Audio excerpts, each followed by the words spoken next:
नमस्कार दोस्तों, आज के इस वीडियो में हम लोग देखने वाले हैं क्लास 12th एग्जामिनेशन 2021 में अगर आप लोग फिजिक्स में 90 प्लस मार्क्स लाना चाहते हैं तो इस वीडियो को शुरू से लेकर अंत तक देखिएगा, क्योंकि आज के इस वीडियो में हम लोग फिजिक्स का विद्युत धारा चैप्टर का 35 प्लस इंपॉर्टेंट ऑब्जेक्टिव क्वेश्चन को देखने वाले हैं, जो आपकी परीक्षा के लिए मोस्ट इंपॉर्टेंट रहने वाला है। दोस्तों, अगर आप लोग 90 प्लस मार्क्स लाना चाहते हैं तो ये 35 प्लस इंपॉर्टेंट क्वेश्चन है, जिसे आप लोग टेस्ट देना है और टेस्ट में आप लोग कितना मार्क्स अटेम्प्ट किए हैं आप लोग को कॉमेंट बॉक्स में जरूर बताना है। तो चलिए दोस्तों, पहला क्वेश्चन को देख लेते हैं। पहला क्वेश्चन काफी इंपॉर्टेंट है और जितने भी क्वेश्चन दोस्तों इस वीडियो में इंक्लूड किया गया है विद्युत धारा चैप्टर का पूरे का निचोड़ है।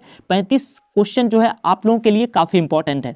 दोस्तों, अगर ये आप लोग 35 क्वेश्चन इस चैप्टर से रट लेते हैं तो आपके एग्जाम में जितने भी इस चैप्टर से क्वेश्चन पूछे जाएंगे, एक भी क्वेश्चन इससे बाहर नहीं आने वाला है आपको आपके बोर्ड एग्जाम में। तो चलिए दोस्तों, पहला क्वेश्चन को देख लेते हैं। आप लोग खुद से भी ट्राई कर सकते हैं। आपको इस 35 क्वेश्चन में जज करना है कि इस 35 क्वेश्चन में आप लोग कितना अटेम्प्ट किए हैं। तो चलिए दोस्तों, पहला क्वेश्चन को देख लेते हैं। आपको 3 सेकंड का समय दिया जाएगा, आप लोग खुद से ट्राई कर सकते हैं और इसका राइट आंसर आपको कॉमेंट बॉक्स में बताना है।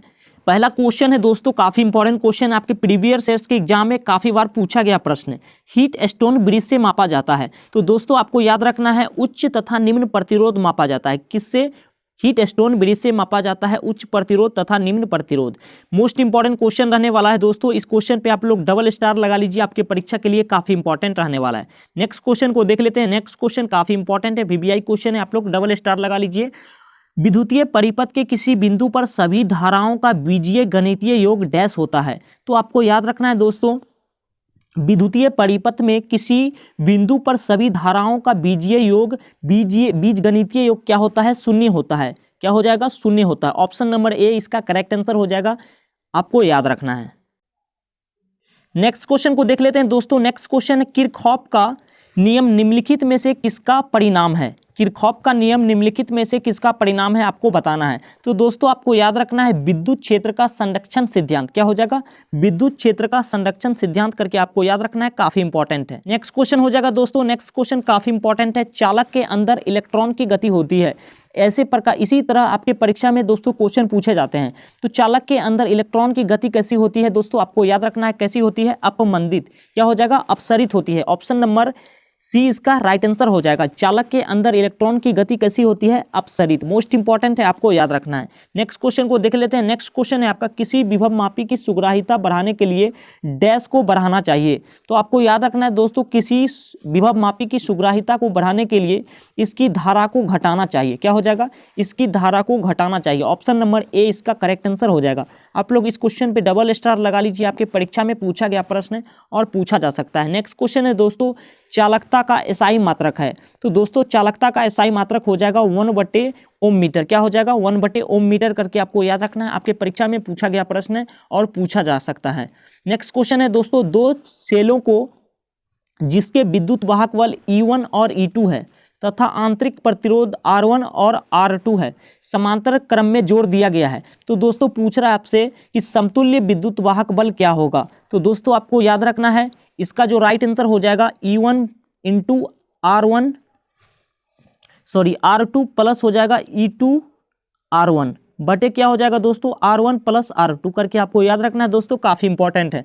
दो सेलों को जिसके विद्युत वाहक बल E1 और E2 है तथा आंतरिक प्रतिरोध R1 और R2 है, समांतर क्रम में जोड़ दिया गया है, तो समतुल्य विद्युत वाहक बल क्या होगा? E1 R2 plus E2 R1 बटे R1 प्लस R2 करके आपको याद रखना है दोस्तों। आपके परीक्षा में कई वर्षों से बार बार ये क्वेश्चन पूछा गया है और पूछा जा सकता है। नेक्स्ट क्वेश्चन को देख लेते हैं दोस्तों। नेक्स्ट क्वेश्चन है, किलोवाट घंटा kWh बराबर होता है। तो आपको याद रखना है दोस्तों, किलोवाट जो है ऊर्जा का किसके बराबर होता है? किलोवाट घंटा ऊर्जा का। मोस्ट इंपॉर्टेंट है, आपको याद रखना है।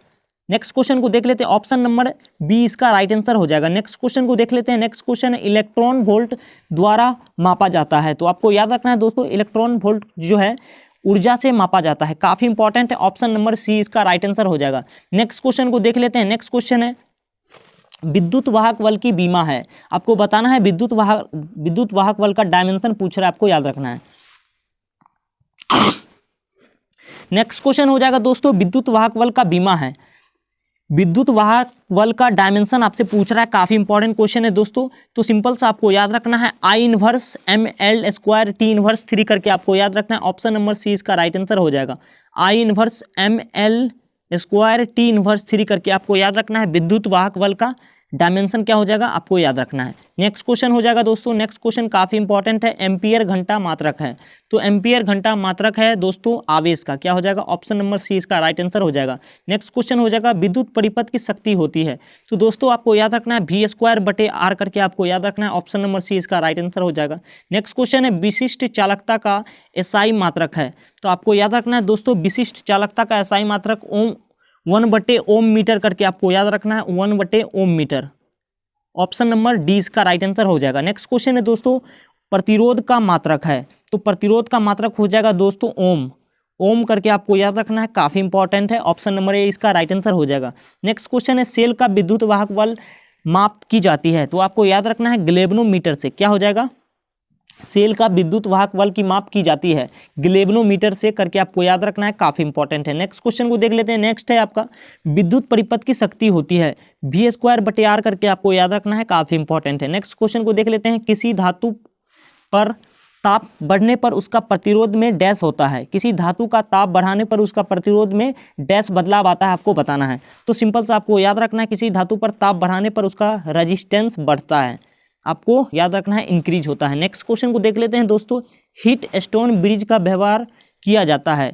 तो आपको याद रखना है दोस्तों, काफी इंपॉर्टेंट है, प्रतिरोध मापने में, क्या हो जाएगा, प्रतिरोध मापने में हीट स्टोन ब्रिज का व्यवहार किया जाता है। नेक्स्ट क्वेश्चन है, गतिशील आवेश उत्पन्न करता है। तो विद्युत एवं चुंबक क्षेत्र करके आपको याद रखना है, विद्युत एवं चुंबकीय क्षेत्र दोनों उत्पन्न करता है कौन, गतिशील आवेश। ऑप्शन नंबर सी इसका राइट आंसर हो जाएगा। क्वेश्चन है आपका, विद्युत हीटर में किस तत्व का व्यवहार किया जाता है। तो आपको याद रखना है दोस्तों, विद्युत हीटर में नाइक्रोम तत्व का व्यवहार किया जाता है, ऑप्शन नंबर डी इसका राइट आंसर हो जाएगा। नेक्स्ट क्वेश्चन को देख लेते हैं। नेक्स्ट है आपका, जब किसी वस्तु को आवेशित किया जाता है तो उसका द्रव्यमान डैश होता है। तो आपको याद रखना है, बढ़ या घट सकता है, ऑप्शन नंबर डी इसका राइट आंसर हो जाएगा। नेक्स्ट है आपका दोस्तों, क्वेश्चन काफी इंपॉर्टेंट है, किसी चालक का प्रतिरोध R, लंबाई L, अनुप्रस्थ कॉट का क्षेत्रफल A तथा विशिष्ट प्रतिरोध रो, क्या हो जाएगा, रो। तो हो तो इसका समीकरण आपसे पूछ रहा है, तो सिंपल सा आपको याद रखना है दोस्तों, R बराबर रो, उसके बाद हो जाएगा L/A। तो R यहाँ पे रेजिस्टेंस है, प्रतिरोध, रो यहाँ पे क्या हो जाएगा, विशिष्ट प्रतिरोध, लंबाई और अनुप्रस्थ कॉट का क्षेत्रफल A। आपको याद रखना है, ऑप्शन नंबर दोस्तों इसका राइट आंसर क्या हो जाएगा, L/A। ऑप्शन नंबर ए इसका राइट आंसर हो जाएगा, मोस्ट इंपॉर्टेंट है, आपको याद रखना है। नेक्स्ट क्वेश्चन है दोस्तों, एक सेल के विद्युत वाहक बल की माप की जाती है। तो गैल्वेनोमीटर से करके आपको याद रखना है, काफी इंपॉर्टेंट है। नेक्स्ट क्वेश्चन को देख लेते हैं, फ्यूज तार का गलनांक डैश होता है तथा उसका प्रतिरोध डैश होता है। तो दोस्तों आपको याद रखना है, फ्यूज का तार का गलनांक जो है कम होता है, उसके बाद प्रतिरोध जो है अधिक होता है, ऑप्शन नंबर ए इसका राइट आंसर हो जाएगा। नेक्स्ट क्वेश्चन को देख लेते हैं, बिजली के हीटर तथा इस्त्री में डैश से बने तारों का उपयोग किया जाता है। तो नाइक्रोम करके आपको याद रखना है, ऑप्शन नंबर बी करके आपको याद